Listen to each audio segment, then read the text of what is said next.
Let me tell you the story of how my fear of heights originated. So, back in the mid 90s, when I was 5 years old, my dad took me and my cousin to an amusement park, Six Flags over Texas. And I was excited because it's like, whoa, I get to hang out with the boys. It's going to be awesome. So we get to the park and there's this one ride in particular. It was called G-Force. And I think it's closed down since then. Thank God. But from my recollection, this ride would recline you, shoot you up in the air, and then drop you so that you're like free falling, essentially upside down. And so my dad's like, hey, y'all, let's go on this. And I'm like, I don't know about that one, Chief. It looks a little bit scary. And he's like, nah, you'll be all right. Well, I was most certainly not all right. So we go on this ride. And once we're done, my dad's hyped. He's like, damn, that shit was tight. What'd y'all think? And I'm like, what did I think? What did I think, bro? I'm literally standing here bawling my eyes out. Tears are streaming down my face. That ride scared the shit out of me. It quite literally scared the piss out of me. Like, my pants were wet because I had urinated on myself out of fear. So what I think is that you should take me home immediately. And he did. But since that moment, I have not stepped foot or sat ass on any kind of roller coaster or thrill ride or whatever. The 90s were a different time, boy, because there is absolutely no reason I should have been allowed on that ride to begin with.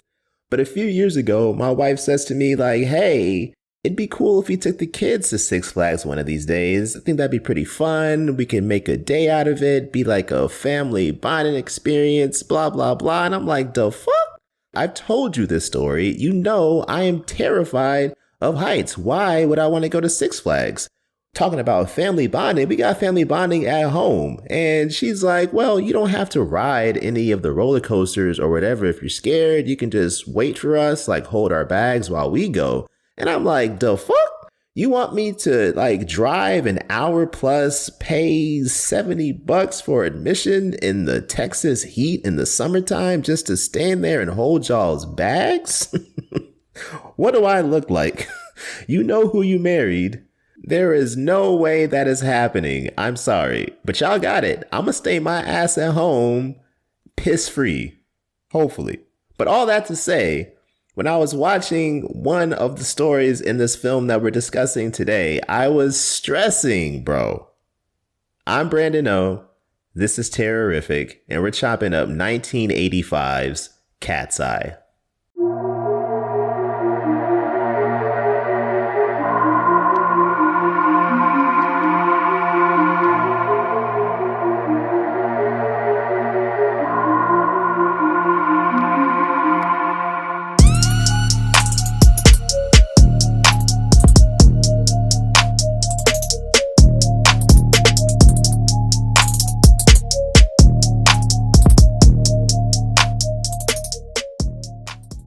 Welcome back to the place where it's perpetually spooky season. This episode is once again brought to you by DFW Landscaping Services, your local experts in complete outdoor solutions in the Dallas-Fort Worth Metroplex. From routine mowing to full front and backyard transformations, they keep your curb appeal sharp and your weekends free. Their team specializes in custom hardscapes, vibrant flower and tree beds, and total lawn care tailored to the North Texas climate. They believe in being built for Texas and designed for a living. Reach out to Matt and Cody today for a free quote at 469-389-0333 or visit them online at landscapingservicesdfw.com.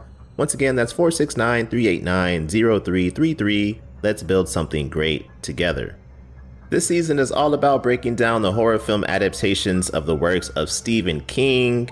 Be sure you're following at Terrorific Podcast on IG because leading up to each new episode, I post a response box on my story for you to guess what movie that episode will cover. And if you guess correctly, then I'll give you a shout out in that episode. This week was another visual clue.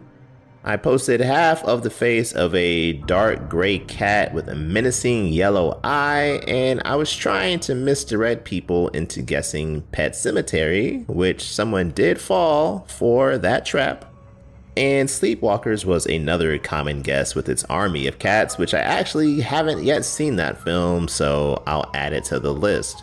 But 3 people correctly guessed Cat's Eye, starting with my guy and fellow Fear Circuit member Jimmy J, founder of Horror 365. Jimmy and his team are deep in the horror game, from interviews with a variety of individuals in the horror community to live streams, movie reviews, topic discussions, and more. They celebrate 360 degrees of horror 365 days a year. They do live streams on YouTube every Wednesday night and once a month on Fridays, so be sure to subscribe. That handle is at Horror365 Alive. I've made a few appearances on their live streams myself. I was there talking Black horror back in February, and a couple weeks ago I joined for their panel discussion on anthology horror. Our next correct guesser is Melissa, aka Slasher Queen 66 on IG. She also appears on the Horror 365 live streams from time to time, but she's your subject matter expert when it comes to everything related to slasher films, especially the Scream franchise. And beginning June 16th, she'll be chopping up all 9 films in the Texas Chainsaw Massacre franchise over a span of 9 weeks, live on YouTube along with the Killer Point of View network. And finally, a name that's become familiar around here, friend of the show and fellow Spooky Pod Squad member, we have Missy from the Grimly podcast. Check out Grimly's latest joint, episode 107, Unsexy Secret, the disappearance of Gary McCullough and Lena Chapin. When Gary McCullough disappeared in 1999, the truth about what happened to him seemed to vanish with him. Years later, Lena Chapin came forward with a shocking story about his death, only to disappear herself before she could testify. Listen along as they cover this case filled with family secrets, buried truths, and unanswered questions that still linger today.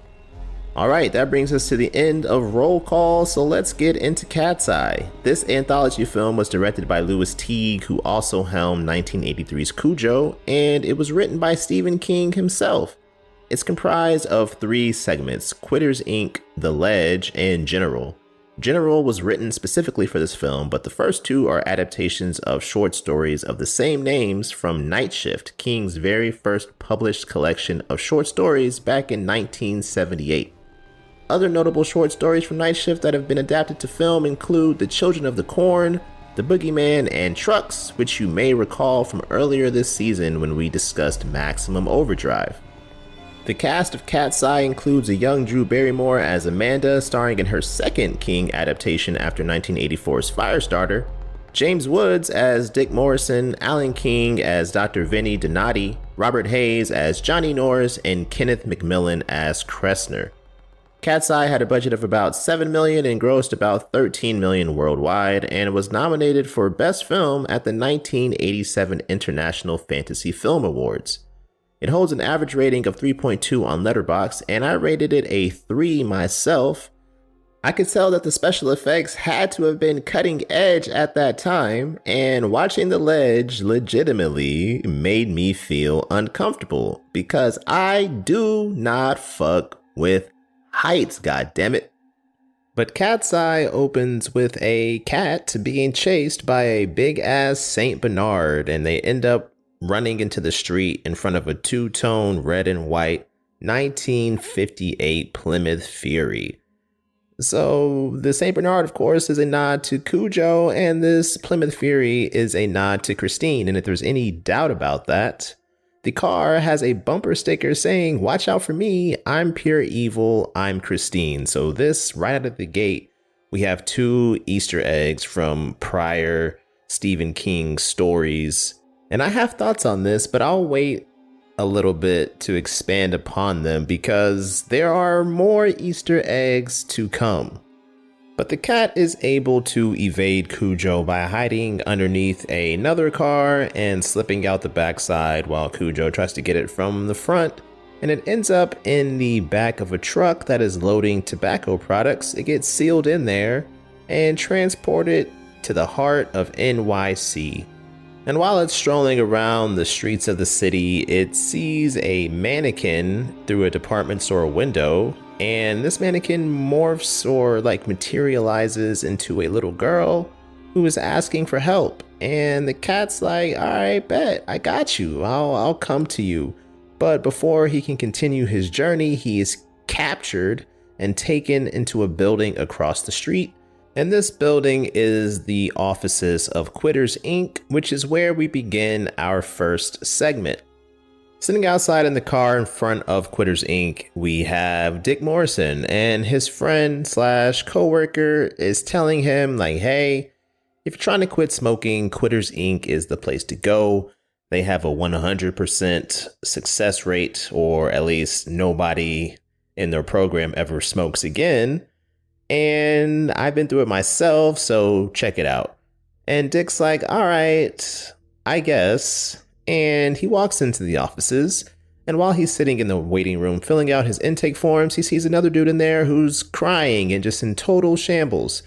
And this dude's wife then comes out from the back and she looks hella disheveled and like she's seen some shit / been through some shit. And she's like mad at this dude. She's crying and pounding him in his chest before eventually telling him to take her home. And as Dick is watching all of this unfold, he's like, this seems a little sus.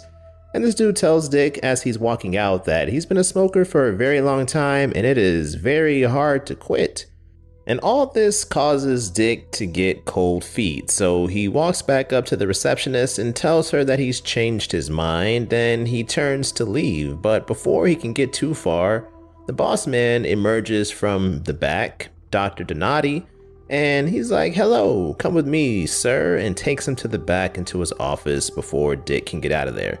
And side note, how did Dick become a nickname for the name Richard? Personally, if I'm an adult man, I mean, which I am, but if my name was Richard, I would not be going by the name Dick. I don't understand or see the appeal of that name. Like, why would you volunteer yourself to have a name that is synonymous with genitalia? And I say this as someone who went by the name BJ for the first 18, 19 years of my life because my middle name starts with the letter J. And then one day I woke up, I was like, you know what? Why am I doing this? Let's go with Brandon. That is my given name. Why am I letting people being like, hey, BJ likes BJs? I mean, yeah, who doesn't? But also, I don't want that to be the first thing you think about if I'm introducing myself. It's crazy. But anyway, as Dick is in Donati's office, Donati is reviewing his paperwork and he comments that Dick has listed the fact that he has a 10-year-old daughter on his forms, but he left the space blank for the school that she attends. And Dick is like, what the fuck does that have to do with you helping me quit smoking? This is like the first red flag that things are pretty weird around here. But Donati just kind of gives this look to Dick that's kind of menacing, kind of foreboding. And then he presses a button that ends up locking the doors. And Dick is like, okay, this is some pretty extreme non-smoking treatment. And Donati's like, hey, I know you have a pack of cigs on you, give them to me. So he confiscates them. And then he lays them all out on his desk and yells and smashes them all dramatically and weirdly. And Dick's like, okay, I am not liking this. So he tries to leave, but again, the door is locked, so he can't really go anywhere. And then at that point, Donati pulls back some curtains that are in his office to reveal this observation room. And in there, he has the cat that was captured earlier. And the floor of this observation room is comprised of metal grating. Donati presses another button and electricity flows through this metal grating. So the cat starts leaping all over the place as it gets shocked, and they're playing music at the same time. And Donati explains that this is how they are conditioning the cat to not eat or whatever. So aversion training is the Quitters Inc. method. At this point, Dick is like, okay, if you don't let me out of here, I'm going to call the cops and I'm going to sue you. And Donati's like, I don't give a fuck about that, and just ignores him. He goes on to explain that Quitters Inc. was endowed by a very important person who ended up dying of lung cancer. But before he died, he realized that he could apply techniques from the quote-unquote family business to help people quit smoking. So this person who endowed Quitters Inc. was a mob boss. Talk about like a crazy dichotomy. Like, you have literal mobsters who are doing like this philanthropic service trying to help people stop smoking so that they don't contract lung cancer and die. But at the same time, the methods that they employ are a little bit questionable. Donati explains to Dick that for the first month he'll be under constant surveillance, and he tells him that Dick may see some of the people following him all of the time. He may see all of the people following him some of the time, but he'll never see all of them all of the time. And if he does smoke, rest assured they will see him. Now, personally, I think that sounds like some really scary shit, but Dick is not taking it too seriously, or at least he's trying to give the appearance that he's not taking it too seriously. And he remarks that if he gets caught, what's gonna happen? Are they gonna bring him down and stick him in the cat room? And Donati's like, no, we'll bring your wife down here and stick her in the cat room while you watch.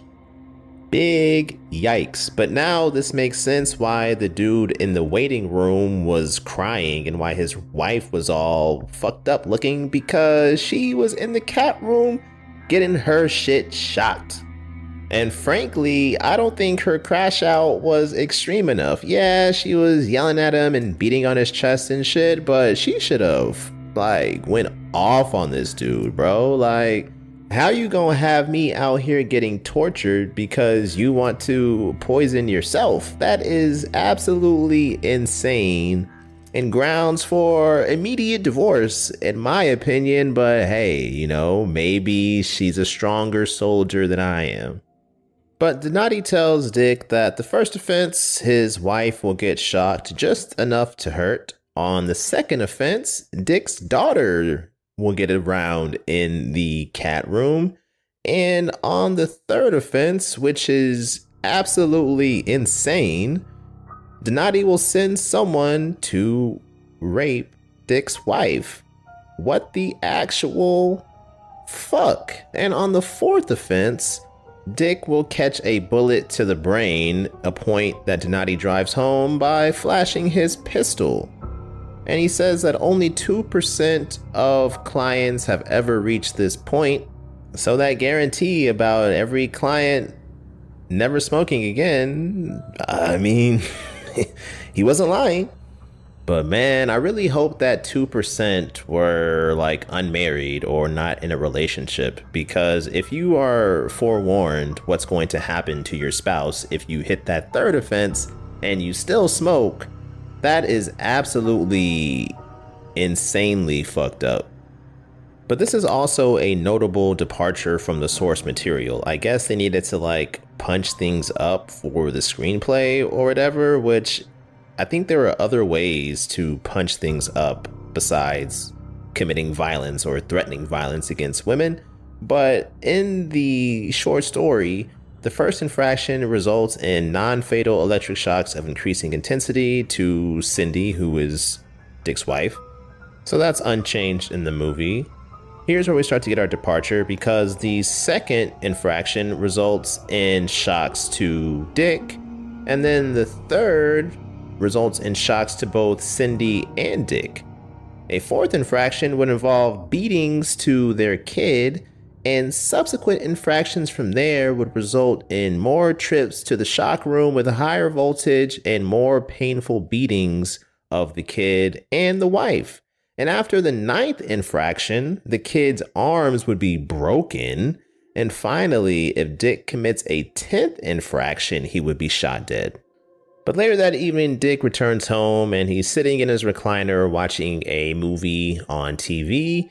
And he gets up and is like, wow, I don't even know who writes this crap, as he turns it off. Well, the movie that was playing was The Dead Zone. So we have yet another Stephen King Easter egg, as well as a little self-deprecating humor. Which, okay, cool. I can appreciate some self-deprecating humor. And this is now our third Easter egg, or at least the third that I counted. Maybe I missed something, but at this point I'm like, all right, I think that's enough with the Easter eggs. Unfortunately, that's not the last one. But anyway, Dick ends up sneaking downstairs later that night. The time on the clock says 3:17 a.m. and he's really jonesing for a cigarette. So he's trying to find one while it's storming outside, so he thinks there's no way that anyone could be watching. So he pops the cig into his mouth, and as he does so, he hears the nearby closet door creak open. And he looks over there and he's like, that's suspicious. And he grabs an umbrella as his weapon to go investigate. And as he's approaching this closet door, he opens it up really quickly and golf clubs come tumbling out, and he just scoffs and tosses his umbrella into the closet, but he hears a grunt as it hits someone in there. And bro sure is really casual about some random person being in his closet at 3:17 in the morning. He's just like, hello? Is anyone there? And at the bottom of these clothes, we see a pair of rain boots that are still dripping wet. But I guess Dick convinces himself that it's all his imagination because he simply just goes back upstairs and returns to bed. But during this whole ordeal, Dick never actually lit the cigarette that he placed in his mouth, so no harm, no foul. He goes back to the closet the next morning and no one's in there, but there are like dried, muddy footprints on the ground that are leading away from the closet. Bro, first of all, that's terrifying. A home intruder that is just like watching you and not doing anything. I can't stand the thought of that. But secondly, I would be pissed, bro. Like, you're tracking mud into my house? You're taking your dirty ass shoes all over probably my carpet, my rugs? Like, hell no, that is so disrespectful. If you're gonna be in the house observing me, at least have the decency to take off your wet, muddy shoes and leave them by the front door or hide them somewhere or whatever. Like, you don't have to be an asshole on top of being a criminal. Like, I would never turn to a life of crime, but if I did, I would make sure that I would be polite where possible. Like, standards should still matter, even if you think laws don't. But anyway, the next day, Dick goes to visit his daughter at school, and she attends St. Stephen's School for the Exceptional. Okay, bro, like, at this point, it's getting a little bit out of hand. Like, we get it. You're Stephen King. You wrote this movie or screenplay. You've written many other books and stories, novellas, whatever. Awesome. How many times do you have to inject yourself into the fucking script though? Like, if you want to be in it that badly, why don't you write yourself a role? Respectfully. But hey, I guess he had that same thought, considering the following year he wrote and directed Maximum Overdrive and gave himself a role as the dude at the ATM who got called an asshole. But as Dick is at school talking to his daughter, I think he brought her like some kind of gift or something, Donati shows up, all threatening and lurking in the background, and Dick tries to buck up and act all mad that one of Donati's lackeys, or hoods as he calls them, was in his closet last night, but bro sure was Pusio at the moment, asking all softly, is anyone there, while he was poking around in the closet? Like, keep that same energy, bro. After this, Dick and his wife, Cindy, attend a party, and everyone is smoking around him. And this dude starts having crazy hallucinations. He sees like a giant cigarette pack walking around. People are smoking like 50 cigarettes at once and have smoke blowing from their ears and shit. And his friend and or coworker tries to pressure him into smoking, and Dick tells him to shove it up his ass. And bro asks if it should be lit, which is a respectable comeback if I'm being real. And that also raises the question, would you rather shove a lit cigarette in your ass for 1 second or have someone else shove the unlit part of a cigarette in their ass, but you have to smoke it afterwards? Quite the pickle.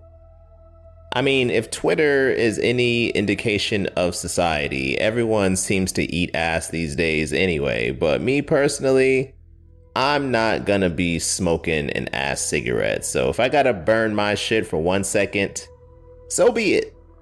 But after attending this party and just being surrounded by all these triggers, Dick is really struggling to not light up. And one day he's stuck in traffic on a drawbridge, and I'm pretty sure this is the same drawbridge from Maximum Overdrive.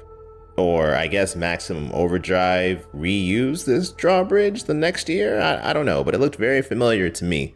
And he starts rifling through his glove box when a pack of smokes falls out. This motherfucker puts on some sunglasses as a disguise, and he like folds, bro. He lights one up, but he's leaning to the side in his car trying to hide while he smokes. And when he looks up, the guy in the car next to him is smiling at him. He is one of Donati's lackey, so this dude got busted.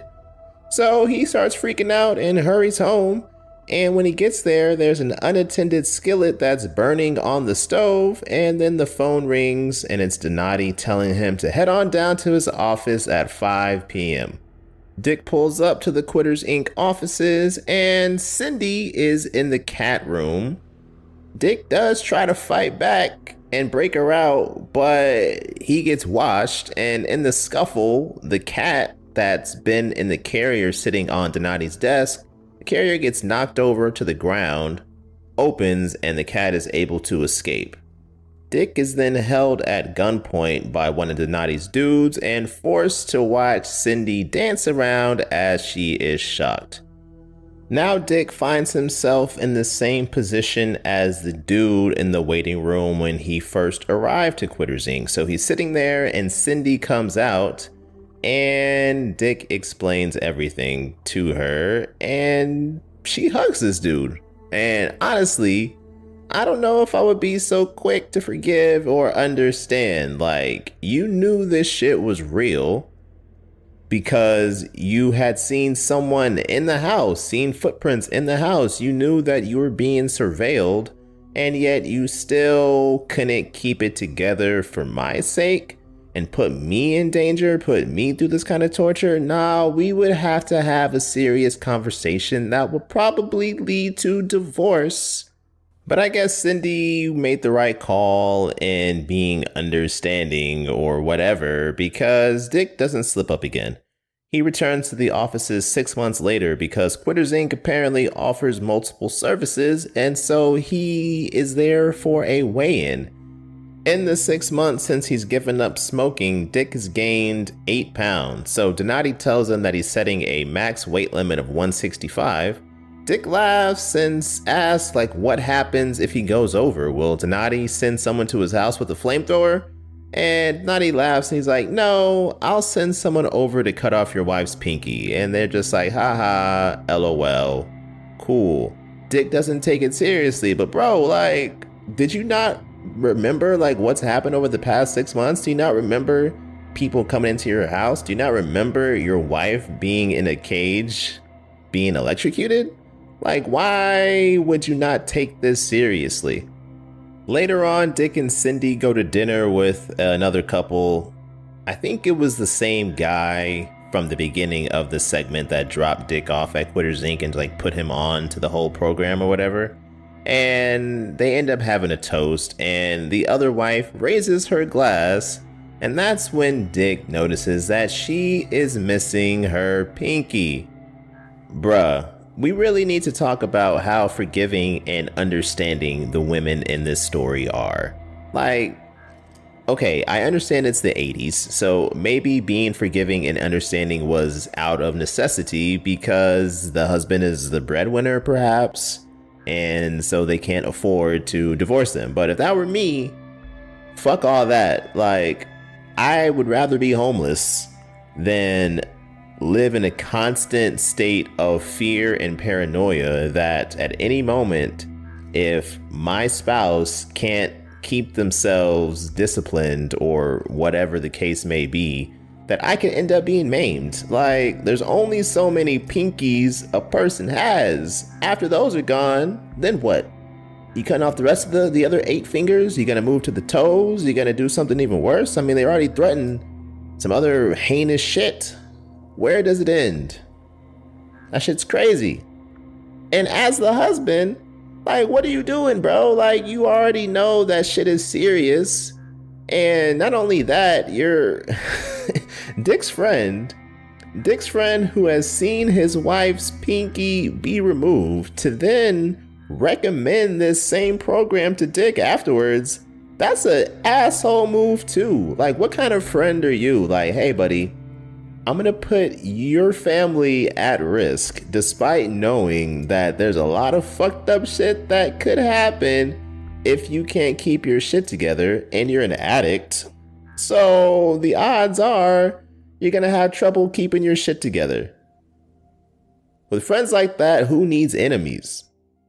But my takeaway from this story is that addiction hurts those around us sometimes more than it even hurts ourselves, which is pretty interesting considering that Stephen King was in the middle of an alcohol and cocaine addiction when he wrote this, not only the screenplay, but the original story itself.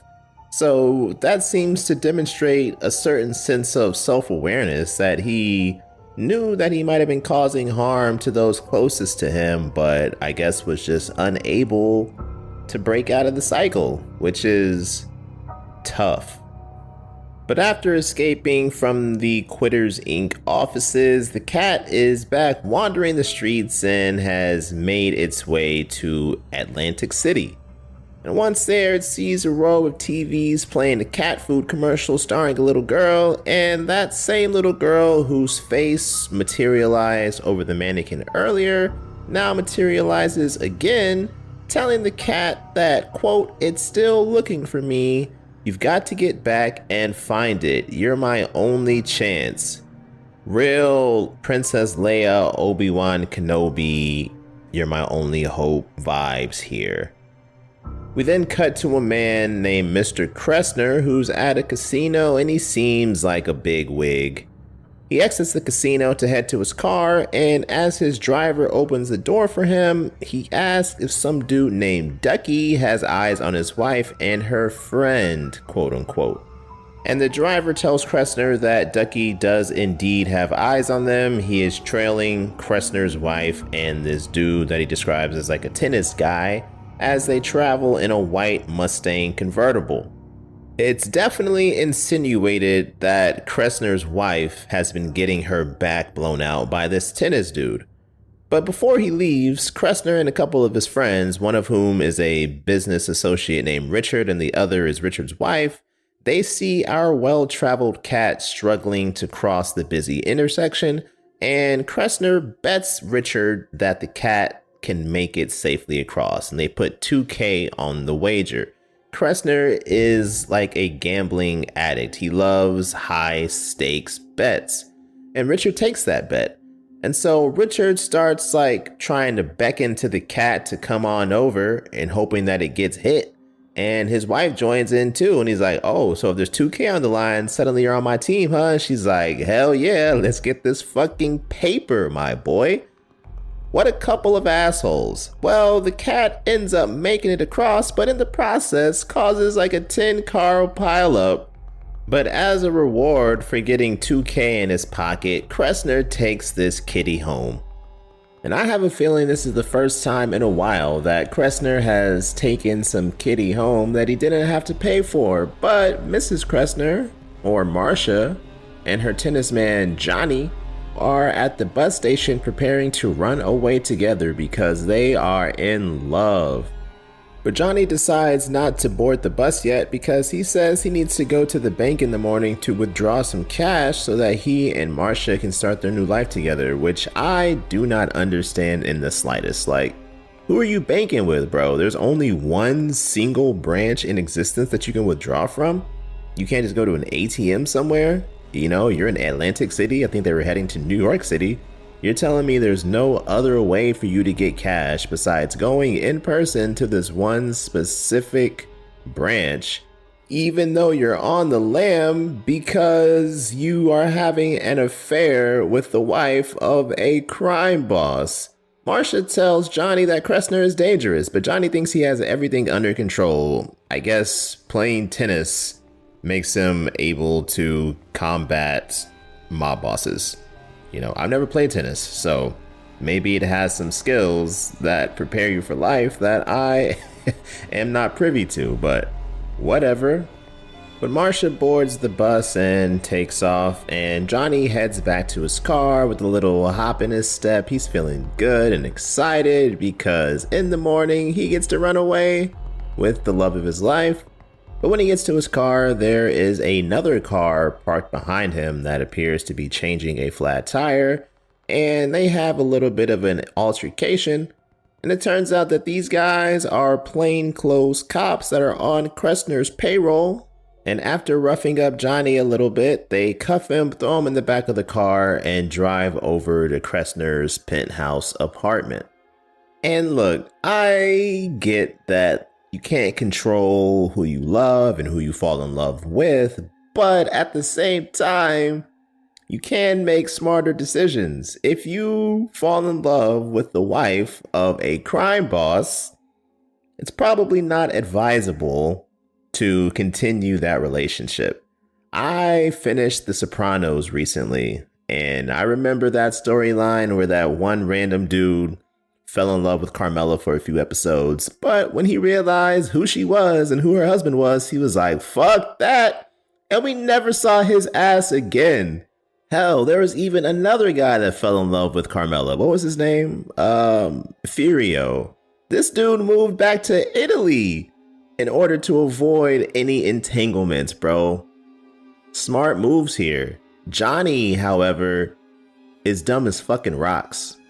But once Johnny reaches the penthouse, it's now blackmail time. Kressner explains to him that they have planted heroin in Johnny's car and they'll call the cops in 10 minutes to snitch. He already has a prior drug record, so he's gonna do some time here. Or Johnny can accept Kressner's wager. And this wager is that if Johnny can manage to walk the ledge the entire way around this high-rise, tall-ass building, then Kressner will get rid of the drugs, he'll give Johnny some cash, plus he'll let him keep Marcia. But if he falls, obviously he will go splatter all over the pavement below. The ledge is only about 5 inches wide. Oh, and by the way, it's windy as fuck up there, so I gotta be honest, bro. Give me prison. I'm sorry. Like, I love you, girl, but we can still write letters to each other. We can still have conjugal visits and shit. But if I'm splattered on the ground below, what future do we have anyway? Yeah, I'm not doing that shit. And I'm especially not doing that shit for someone who started a relationship with me while they were married to someone else. Are you kidding me? Once a cheater, always a cheater. It's just your turn right now, Johnny.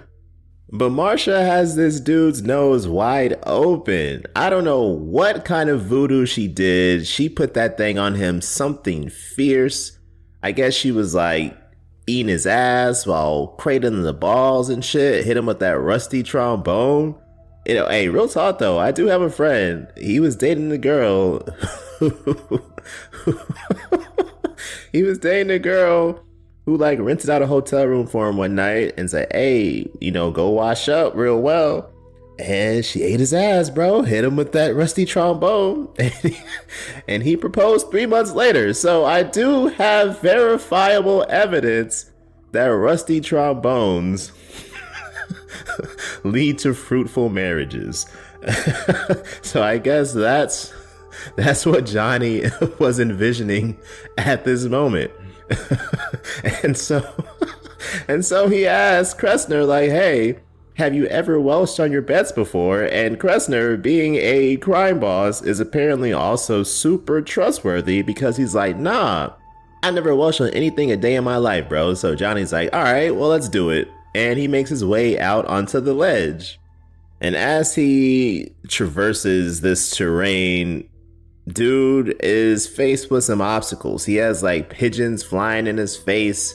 Kressner is popping out of windows trying to like scare him and fuck with him. He's like honking horns in his face and all this shit. And he ends up falling off actually, but luckily he lands on like another ledge right below. So he's able to climb back up to the starting level and continue on his way. But one persistent pigeon keeps like pecking Johnny in his ankle. And this whole time I'm like, bro, like if you don't stomp this motherfucker out right now, like what are you doing? He just like kept on like shooing it away and like gently moving his ankle out of the way. I'm like, fuck that, dog. Stomp the fuck out of that bird. Animal rights have their limits. And if you're like 500 feet up in the air or whatever it is, fighting for your life, and this motherfucker is just trolling you, I'm sorry. PETA, your territory does not extend to this point. And Johnny finally has a similar thought because he reaches like a little alcove kind of section that he can rest for a second, and the bird is still pecking him, so he just punts it and like feathers go flying all over the place. However, he rests a little bit too long because Kressner pops up with a fucking fire hose and sprays the shit out of him.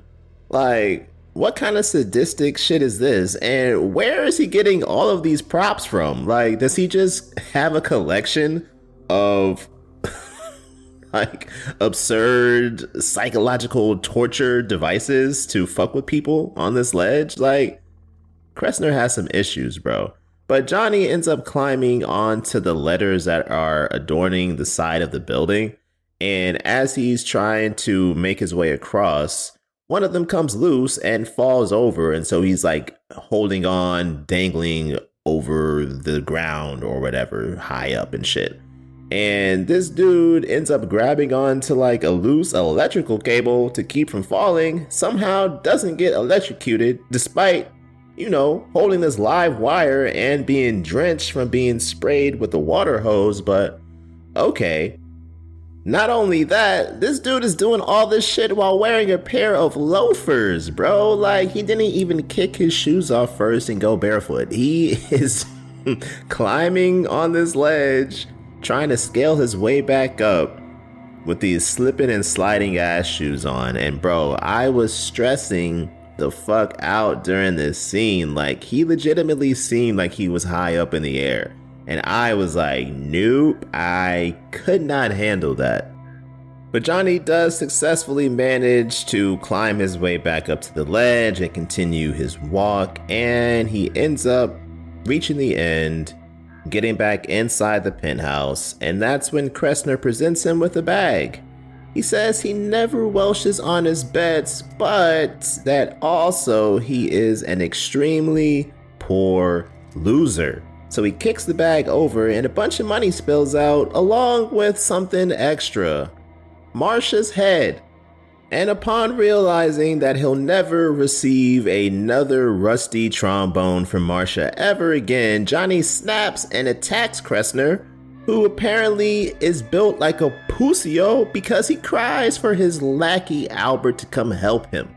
And bro approaches with the pistol, but the cat runs off in fear, tripping Albert in the process, and the gun goes skittering across the ground. Johnny picks it up. Albert's like, oh shit, tries to run away, and Johnny shoots him in the back. And then he pistol whips Kressner in the face. Johnny is going ham. Johnny Wick out here, my boy. Now with this gun in his face, Kressner tries to bribe Johnny.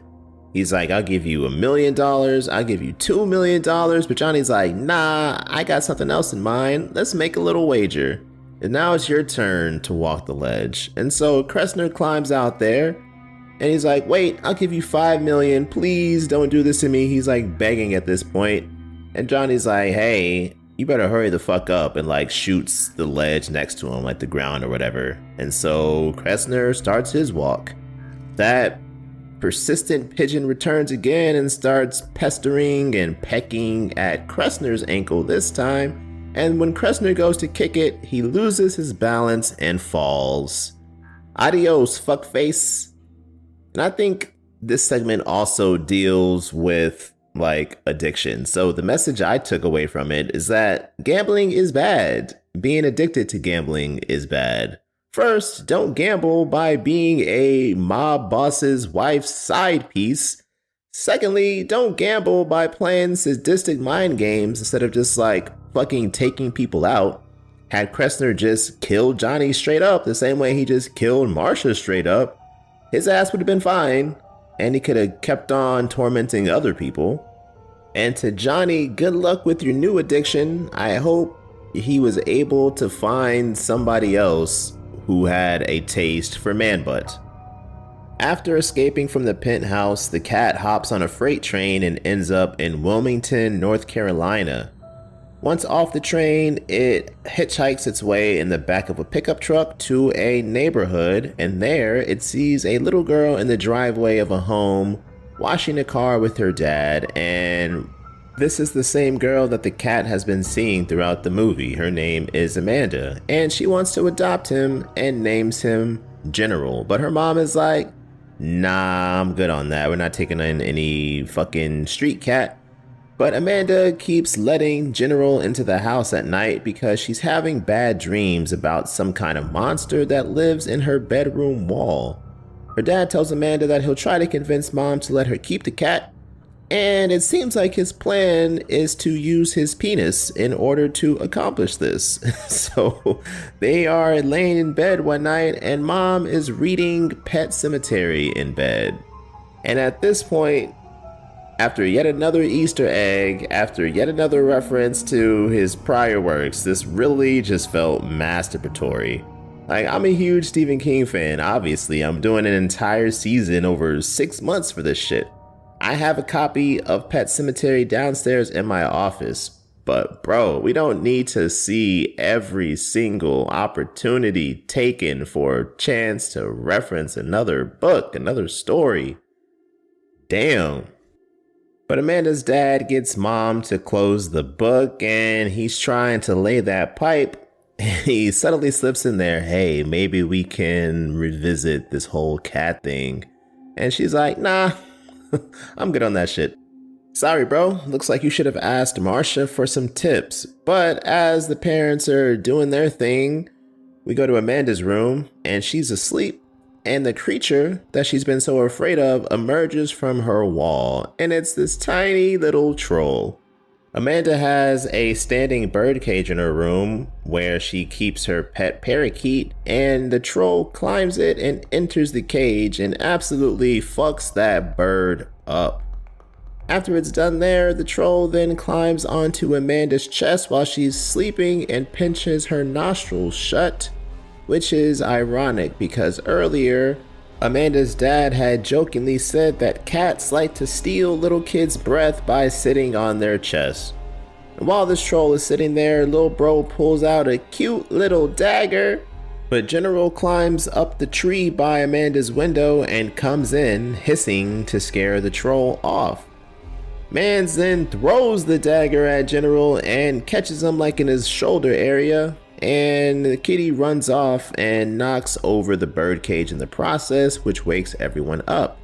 The parents come running in and they see the dead bird and think General did it. So that motherfucker definitely is not getting adopted now. In fact, the next morning when Amanda goes to school and dad goes to work, mom sets a trap to catch General. She puts a bowl of food inside of a cardboard box. And once General enters, she catches him and drives to the animal shelter where he will be euthanized the next morning. And Amanda is absolutely distraught at this missing cat. She's outside at night. There's like a storm brewing and she's just calling General's name over and over again while her mom watches her from the window and looks like she feels badly and remorseful. And she should feel badly because that was a sneaky ass thing to do. But back at the shelter, General appears to be relaxing in his cage, but as soon as the shelter worker opens it to feed him his last meal, Mans darts out and runs back to the house. He's playing chess, not motherfucking checkers, bro.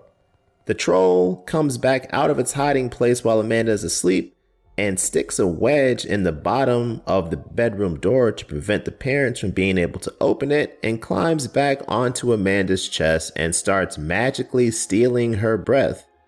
General, running back from the shelter through this torrential downpour and lightning, climbs back up the tree again, only to discover that now the window was locked, so he can't get in, and he tries to find an alternate route. Somehow, this smart-ass cat comes crashing down through the chimney, bro. Chess, not checkers.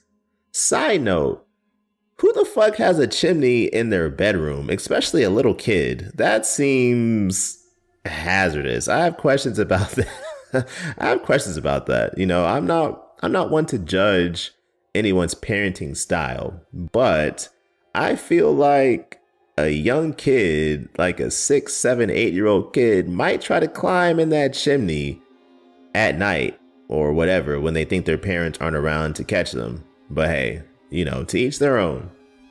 General and the troll start squabbling and they square off over Amanda while she struggles to scream. Eventually she gets some breath back and yells for mommy. Parents come running, but they can't open the door because of that wedge. The troll does some parkour-ass backflip off the bed and lands perfectly inside of a glass jar on the floor. General then rolls that jar into the dresser and it shatters. And in the process, it makes a book fall onto the ground that blocks the hole in the wall, so the troll can't go back into hiding. The troll then ends up on top of a record player trying to escape General, and General starts it up.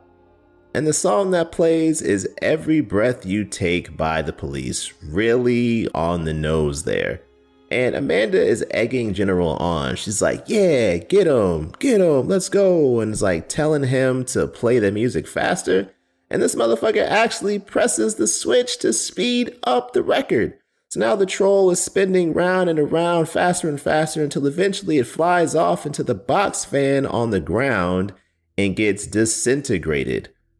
Amanda's parents were finally able to break into the room and they're like, yo, what the fuck is happening in here? And Amanda's like, General saved me, found the monster, blah, blah, blah. And they're like, they're still kind of not buying her story until she points to the box fan and you see a little troll arm on the ground and all this blood and viscera around and its little tiny cute dagger.